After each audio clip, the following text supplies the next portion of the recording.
Mr. Dorsey, does voter fraud exist? I don't know for certain. Are you an expert in voter fraud? No, I'm not.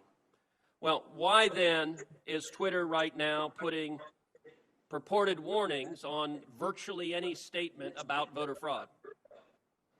We're simply linking to a broader conversation so that people have more information. No, you're not. You put up a page that says, quote, voter fraud of any kind is exceedingly rare in the United States. That's not linking to a broader conversation. That's taking a disputed policy position, and you're a publisher when you're doing that. You're entitled to take a policy position, but you don't get to pretend you're not a publisher and get a special benefit under Section 230 as a result. That link is pointing to a broader conversation with tweets from publishers and people all around the country. Mr. Dorsey, would the following statement violate Twitter's policies? Quote, absentee ballots remain the largest source of potential voter fraud. I imagine that we would label it so that people can have more context in read through. How about this quote? Quote, third-party organizations, candidates, and political activists,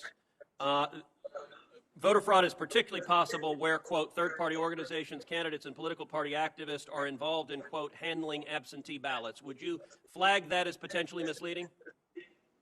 I don't know the specifics of how we might enforce that, but I imagine a lot of these would have a label pointing people to a bigger conversation. Well, you're right. You would label them because you've taken the political position right now that voter fraud doesn't exist. I would note both of those quotes come from the Carter-Baker Commission on Federal Election Reform. That is Democratic President Jimmy Carter and former Secretary of State James Baker. And Twitter's position is essentially voter fraud does not exist. Are you aware that just 2 weeks ago in the state of Texas, a woman was charged with 134 counts of election fraud? Are you aware of that?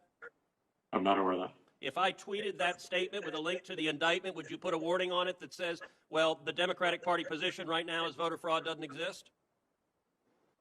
I don't think it's useful to get into hypotheticals, but I don't believe so. You don't believe so? Well, we're going to test that because I'm going to tweet that and we'll see what you put on it.